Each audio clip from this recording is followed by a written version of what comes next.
Hello, dear hearts, and welcome back to the Lola Gets channel. And we're talking again today about our sister glow up. So, we started this on Valentine's Day as a love series, and this is part two continued. So, in part one, you met my sister Dani and heard about our author journey, but today we're going to go a little bit deeper. And like I said, this is a part of our Sister Glow Up series, and we're talking about our health journey, and specifically Dani's health journey from Semaglutide to tirzepatide to Zepbound, and what this season taught us about discipline, identity, and growth.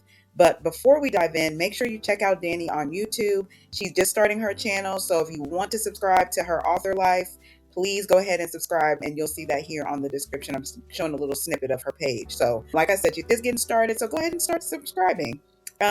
All right, so this conversation isn't just about physical health. It's going to be about the way that we love, support, and strengthen each other spiritually and emotionally too. So let's get into it. The other thing, we're going to pivot a little bit because we are talking about our author journeys a little bit. Obviously, I'm new to being a published author and what that all means. And we're just in a season right now where we're living in our purpose. So we talked about that. Sometimes pain pushes you to your purpose, right? So the other area of our lives where we're glowing up is our health journey, right? So now, people may not know this, but while we're writing books, we were also both on our own health journeys. And I've talked a lot about my Zepbound journey on this channel, and Dani has her own health journey as well. So we're going to talk a little bit about that. So let's start talking about your health journey and what that looked like for you. Because I know we both kind of started on a GLP-1 different times, but how was that for you? Yeah, I think that for me, my journey started when I hit the scale and it said 216, and I was like, okay. Okay. For real scale? Yeah, like I got to do something. Yeah. So then I looked into semaglutide and I did that. I kind of stalled on that early on. So I automatically, and you were taking tirzepatide at the time, Zepbound. So I was like, okay, well, our bodies are kind of similar. They kind of function the same way when it comes to weight loss anyway. Yeah. Well, genetics. Yeah. We got some of the same genes. Right. So I was like, it's got to work for me. So I did tirzepatide and then I did Zepbound and the weight just like started coming off like way better than when you were on the semaglutide. Yeah, I started on the semaglutide. And it was a compound, right? It was a compound. Okay. Yeah. And then I switched to the compound tirzepatide, and then I switched to Zepbound. Gotcha. So, and then the weight just, even on the compound tirzepatide, it came better off, and it was so much better. And I'm 144 now, and my goal is 140, maybe 136, so I can teeter between 20 pounds. But I still look in the mirror and see like a big girl, but I mean that body dysmorphia. Yeah, it's real. It is a real but thing. Yeah, this has been the best decision. I know people are like, it's a cheat, but it's the best decision. Some people are like that. Yeah, not everybody. We've talked about that on this channel too. I think it's everybody. It's a tool, right? And I talk about that a lot. It's a tool you use, but it's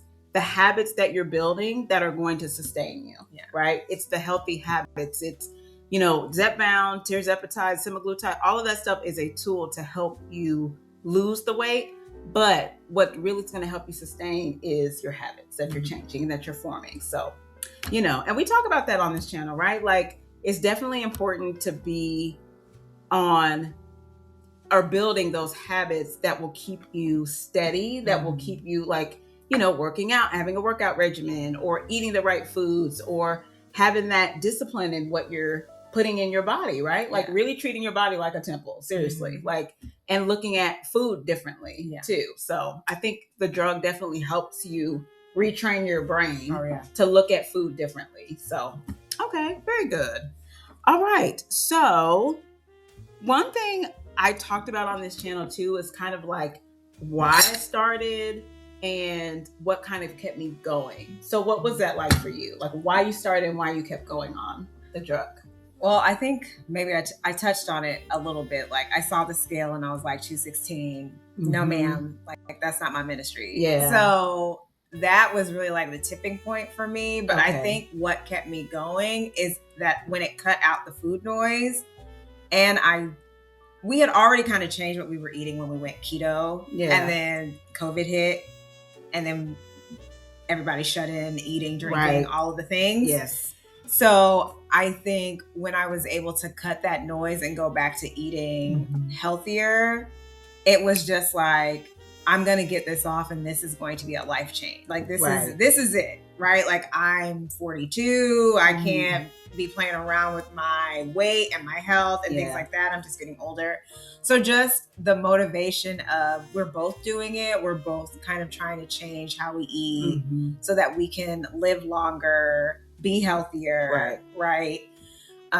So I think that's what keeps me motivated, is just wanting to be healthier, wanting to live longer, not wanting to have some of the health issues that our parents have. So I think that's what keeps me going. What about you?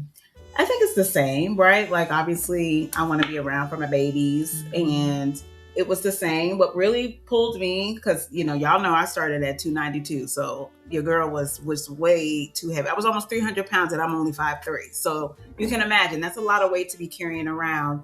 And I knew that I wanted to be around for my children, right? I want to be around for my husband. I want to be around for my kids.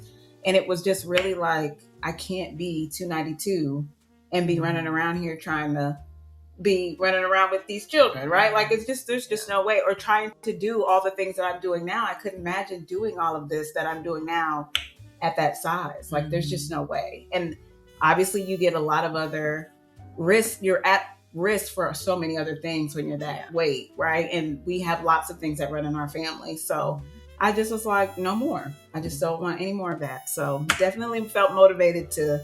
And, the older you get, I think I also turned 40 and was like, or I was 39 at the time, but I was just kind of like, I don't want to hit 40 and be, and my doctor was like, yeah, this is a good time, right? It's a good time to lose that weight, right? So we definitely wanted to do that. It only gets harder. If you're younger than us, it only gets harder. It just gets harder. It does. It really does. So we talked a lot about our weight loss, our journeys. And one question I'll ask too is, what do you think surprised you the most about being on a GLP-1? That's a good question. I don't know if... Were you surprised by anything? I think keeping the weight off maybe is...